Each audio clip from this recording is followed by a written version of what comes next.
ಆ ಗರ್ಭದೊಳಗಿರುವಂತ ಮಗುವಿಗೆ ಎಷ್ಟು ಪ್ರೀತಿ ತೋರಿಸ್ತಾಳ, ಚಲೋ ಚಲೋ ಆಹಾರವನ್ನ ಸೇವನೆ ಮಾಡ್ತಾಳ, ಚಲೋ ಚಲೋ ಪುಸ್ತಕಗಳನ್ನ ಓದ್ತಾಳ.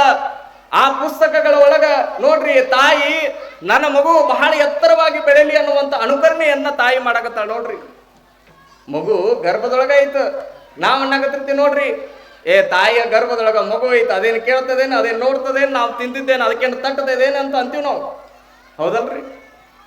ಬಹಳ ಜನ ಹಿಂಗ ಅಂತಾರ ನೋಡ್ರಿ. ಆ ಮಕ್ಕಳಿಗೆ ಒಂದ್ ಕಡೆ ಹೇಳ್ತಾರೆ ಡಾಕ್ಟರ್, ಮಗು ಯಾವಾಗ ಗರ್ಭವನ್ನ ಧರಿಸ್ತದ, ತಾಯಿಯ ಗರ್ಭದೊಳಗ ಮಗು ಆರಂಭ ಆಗ್ತದ ಬೆಳೆಯುವುದಕ್ಕ, ಆ ಮಗುವಿಗೆ ಅರಿವು ಯಾವಾಗ ಬರ್ತದ ಅಂದ್ರೆ 6 ತಿಂಗಳ ಮೇಲೆ ಆ ಮಗುವಿಗೆ ಒಂದಿಷ್ಟು ತಿಳುವಳಿಕೆ ಅನ್ನೋದು ಬರ್ತದ ಗರ್ಭದೊಳಗಿದ್ದಾಗ ಅಂತ ಹೇಳ್ತಾರ.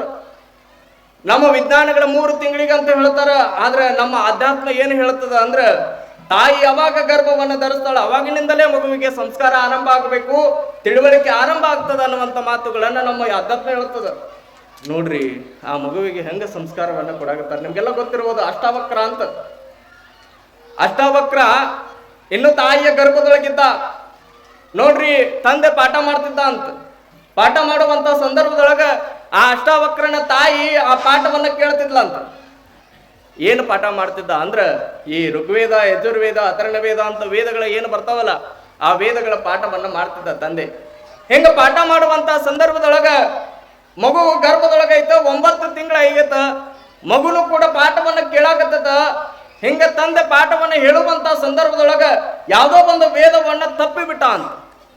ತಪ್ಪಿದಕ್ಕ ಹೊಟ್ಟೆ ಒಳಗಿರುವಂತ ಮಗು ಹೇಳತ್ತಂತ, ಇದು ತಪ್ಪಿತು ಅಂತ ಹೇಳತ್ತಂತ. ನೋಡ್ರಿ ನಮಗೆಲ್ಲ ಆಶ್ಚರ್ಯ ಆಗುತ್ತಲ್ಲ. ಇನ್ನು ಗರ್ಭದೊಳಗ ಐತ ಮಗು, ಇದು ತಪ್ಪಿತು ಅಂತ ಹೇಳುವಂತ ಶಕ್ತಿ ಅದಕ್ಕೆ ಎಲ್ಲಿ ಬಂತು? ಯಾವ ಉದಾಹರಣೆಗಳದಾವ್ರಿ ಅಪೋರ ಅಂತೀರಲ್ರಿ ನೀವೆಲ್ಲ. ನೋಡ್ರಿ ಯಾವಾಗ ಗರ್ಭದೊಳಗಿರುವಂತ ಮಗು ತಪ್ಪಿತು ಅಂತ ಹೇಳುತ್ತೆ, ತಂದೆಗೆ ಆಶ್ಚರ್ಯ ಆತು. ನನ್ನ ಜೀವಮಾನದೊಳಗ ನಾನು ಪಾಠವನ್ನ ಮಾಡುವಂತ ಸಂದರ್ಭದೊಳಗ ಯಾವ ಮಕ್ಕಳು ಕೂಡ ನನಗೆ ತಪ್ಪಿತು ಅಂತ ಹೇಳಿಲ್ಲ, ಯಾವ ಮಕ್ಕಳು ಕೂಡ ಇದು ತಪ್ಪು ಅಂತ ಬೆರಳು ಮಾಡಿ ತೋರಿಸಿಲ್ಲ. ಇನ್ನೂ ಗರ್ಭದೊಳಗ ಐತ ನನ್ನ ಮಗ, ಇನ್ನೂ ಹೊಟ್ಟೆ ಒಳಗ ಅದಾನ, ಇಟ್ಟು ಲೆವೆಲ್ ಈ ಎತ್ತರಕ್ಕೆ ನನಗ ತಪ್ಪು ಅನ್ನುವಂತ ಮಟ್ಟಕ್ಕೆ ಬೆಳೆದ ಅಂದ್ರ ಆ ಮಗುವಿಗೆ ತಂದೆ ಶಾಪವನ್ನ ಕೊಡ್ತಾನಂತ. ನೋಡ್ರಿ ಎಲ್ಲರ ಉದಾಹರಣೆ ನೋಡ್ರಿ ಏನ್ರಿ ನೀವು. ತಂದೆ ಮಗನಿಗೆ ಶಾಪವನ್ನ ಕೊಟ್ಟಿರುವಂತ ಘಟನೆಯನ್ನ, ತಾಯಿ ಮಗನಿಗೆ ಶಾಪವನ್ನ ಕೊಟ್ಟಿರುವಂತ ಘಟನೆಯನ್ನ ನೋಡ್ರಿ ಏನ. ಆದ್ರೆ ಅಷ್ಟಾವಕ್ರನ ತಂದೆ ಶಾಪವನ್ನ ಕೊಡ್ತಾನಂತ. ಏನು ಶಾಪವನ್ನ ಕೊಡ್ತಾನಂದ್ರ, ನೀನು ಮುಂದೊಂದು ದಿನ ಈ ಭೂಮಿಗೆ ಜನಿಸೋದೇ ಕರೆ ಆಯ್ತು ಅಂದ್ರ, ಈ ಭೂಮಿಗೆ ಹುಟ್ಟೋದೇ ಕರೆ ಆಯ್ತು ಅಂದ್ರ, ಎಂತ ಮಗನಾಗಿ ಈ ಭೂಮಿಗೆ ಜನ್ಮವನ್ನ ತಾಳು ಅಂದ್ರ ಅಷ್ಟಾವಕ್ರನಾಗಿ ನೀನು ಜನ್ಮವನ್ನ ತಾಳು ಅಂತ ಶಾಪ ಕೊಟ್ಬಿಟ್ಟ ಅಂತ. ನೋಡ್ರಿ ಮುಂದೆ ನಿಮ್ಗೆಲ್ಲ ಆಶ್ಚರ್ಯ ಆಗ್ಬೋದು. ತಂದೆ ಹೇಳಿದ ಮಾತಿಗೆ ಮಗ ಅಷ್ಟಾವಕ್ರನಾಗಿ ಜನಿಸಿದ ಏನ್ರಿ? ಅಷ್ಟಾವಕ್ರ ಅಂದ್ರೆ 8 ತರಹದ ಕ್ರೂರಿ. ಆ ಕ್ರೂರಿಯಾಗಿ ನೀನು ಜನನವನ್ನು ತಾಳುವಂತ ತಂದೆ ಕೊಟ್ಟಾಗ ಮುಂದೆ ಮಗ ಅಷ್ಟಾವಕ್ರನಾಗಿ 8 ತರಹದ ಕ್ರೂರಿಯಾಗಿ ಈ ಭೂಮಿಗೆ ಜನ್ಮವನ್ನು ತಾಳ್ತದಂತ. ಆದ್ರೆ ನೆನಪಿರ್ಲಿ ನಿಮ್ಗೆಲ್ಲ, ಏನು ಹೊಟ್ಟೆ ಒಳಗಿದ್ದಾಗ ಗರ್ಭದೊಳಗಿದ್ದಾಗ ಏನು ವೇದಗಳ ಅಧ್ಯಯನ ಪಾಠವನ್ನ ತಿಳ್ಕೊಂಡಿತ್ತಲ್ಲ, ಅದು ಗ್ರಹಿಕೆ ಮಾಡಿತ್ತಲ್ಲ, ನಿಮ್ಗೆಲ್ಲ ನೆನಪಿರ್ಲಿ. ಆ ಪಡೆದಿರುವಂತ ಜ್ಞಾನವನ್ನ ಮುಂದೆ ಜನಕನ ಆಸ್ಥಾನದೊಳಗ ಪಂಡಿತನಾಗಿ ಕೆಲಸ ಮಾಡ್ತಾನಂದ್ರ ತಾಯಿಯ ಗರ್ಭದೊಳಗಿದ್ದಾಗ ಸಂಸ್ಕಾರ ಎಷ್ಟು ಪರಿಣಾಮ ಬೀರ್ತದ ಅನ್ನುವಂಥದ್ದನ್ನ ತಾವೆಲ್ಲರೂ ಕೂಡ ತಿಳಿದುಕೊಳ್ಳಬೇಕು. ಅದಕ್ಕೆ ನೋಡ್ರಿ ಮಕ್ಕಳಿಗೆ ನಾವು ಹೇಳಾಕತ್ತಿರ್ತೀವಿ, ಮಕ್ಕಳಿಗೆ ಡಾಕ್ಟರ್ ಹೇಳಾಕತ್ತಿರ್ತಾರ ನೋಡ್ರಿ, ಚಲೋ ಆಹಾರ ಕೊಡ್ರಿ, ಚಲೋ ಪುಸ್ತಕ ಓದ್ರಿ ಅಂತ ಹೇಳಾಕತ್ತಿರ್ತಾರಲ್ರಿ.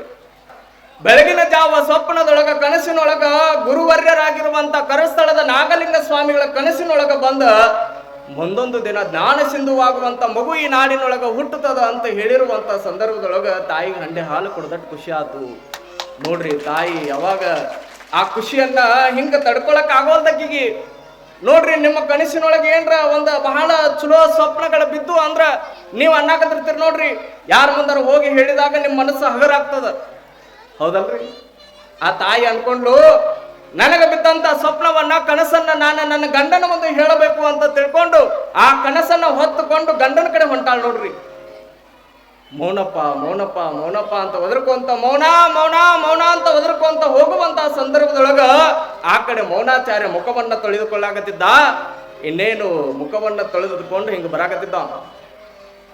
ತೊಳ್ಕೊಂಡು ಬರೋದು ತಡ ನಾಗಮ್ಮ ತಾಯಿ ಹೇಳ್ತಾಳಂತ, ರೀ ನಾನು ಕನಸಿನೊಳಗ ಒಂದು ಬಹಳ ಅದ್ಭುತವಾಗಿರುವಂತ ಘಟನೆಯನ್ನ ಕಂಡೆ, ಆ ಘಟನೆಯನ್ನ ನೋಡಿ ನನಗೆ ಬಹಳ ಖುಷಿ ಆಗೈತ.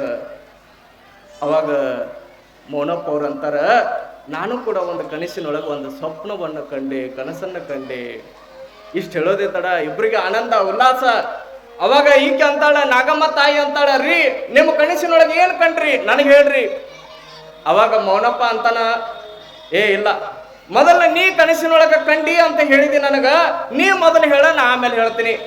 ಏ ಇಲ್ಲ ರೀ, ನೀವೇ ಹೇಳಬೇಕು, ಇಲ್ಲ ನೀ ಹೇಳಬೇಕು, ಇಲ್ಲ ನೀವೇ ಹೇಳಬೇಕು, ಇಲ್ಲ ನೀ ಹೇಳಬೇಕು. ಒಬ್ರಿಗೊಬ್ರು ಸ್ಟಾರ್ಟ್ ಅದ ನೋಡ್ರಿ. ಆದ್ರ ಆ ಖುಷಿ ಒಳಗ, ಆ ಸಂತೋಷದೊಳಗ ನೋಡ್ರಿ, ಯಾವಾಗ ನಾಗಮ್ಮ ತಾಯಿ ಮತ್ತು ಮೌನಪ್ಪ ಹಿಂಗ ಬಂದ ಮಾತಾಡ್ಕೊಂತ ಬಂದು ಕುಂತು ಹೇಳಾಕತ್ತಾರ. ನಾಗಮ್ಮ ತಾಯಿ ಹೇಳಾಕತ್ತಾಳ, ರೀ ಕನಸಿನೊಳಗ ನಮ್ಮ ಸಾಕ್ಷಾತ್ ಗ್ರಾಮ ದೇವಿಯ ತಾಯಿಯ ಸ್ವರೂಪನಾಗಿರುವಂತ ಕರಸ್ಥಳದ ನಾಗಲಿಂಗ ಸ್ವಾಮಿಗಳು ಕನಸಿನೊಳಗ ಬಂದ ನನಗ ಮುಂದೊಂದು ದಿನ ಜ್ಞಾನ ಸಿಂಧುವಾಗುವಂತ ಮಗು, ಈ ಲೋಕೋದ್ಧಾರ ಮಾಡುವಂತ ಮಗು ನಿಮ್ಮ ಗರ್ಭದೊಳಗ ಹುಟ್ಟುತ್ತದ ಅಂತ ಹೇಳಿದ್ರು ಅಂತ ಹೇಳೋದೇ ತಡ.